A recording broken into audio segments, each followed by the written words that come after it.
c'est l'idée de partage, une rencontre, une discussion avec des amis qui avaient monté eux-mêmes un jardin comme ça. Et ça m'a donné l'idée de faire ça parce que ce côté récupérer des légumes qu'on a soi-même ou plantés ou ramassés, je trouvais ça intéressant, puis de partager avec les gars, quoi.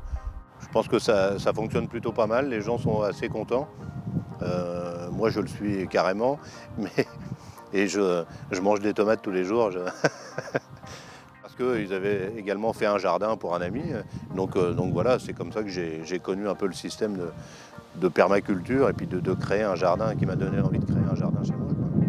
Donc les cocottes urbaines, mais ouais, puis le nom me faisait marrer, donc j'ai trouvé ça assez sympa, ouais.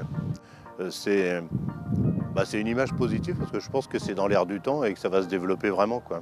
Je pense qu'il y a beaucoup d'entreprises, il y a beaucoup de particuliers qui s'y lancent, mais je pense qu'il y a beaucoup d'entreprises qui voudront améliorer les relations aussi avec leurs salariés à travers ça. Je pense que c'est un plus, ouais. C'est un plus, mais ça crée surtout un bon état d'esprit et puis un esprit d'équipe un peu plus renforcé encore, je pense.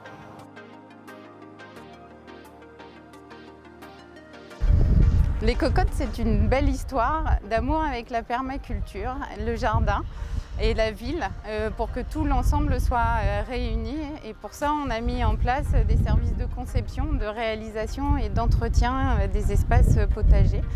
Et on est ici en fait dans le potager de l'entreprise Kojamé qui nous a fait confiance sur la création d'un mandala qui fait 15 mètres de diamètre à peu près et d'un rucher qui est à côté de nous.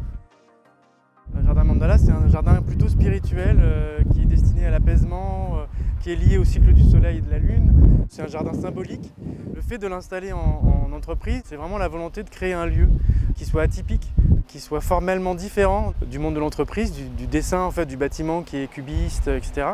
Qui permettent en fait de vraiment de vivre une déconnexion entre l'atelier, la vie de l'entreprise et l'extérieur. Chez les cocottes, en fait, on travaille à partir de ressources locales et de partenariats locaux. Cette prairie, en fait, elle est constituée de vivaces et d'annuelles à fleurs qui entourent le mandala et qui rajoutent en fait à la dimension de cocon. En fait. Le lieu, on le voulait vraiment comme chaleureux, accueillant et que ce soit un peu pour les salariés un cocon.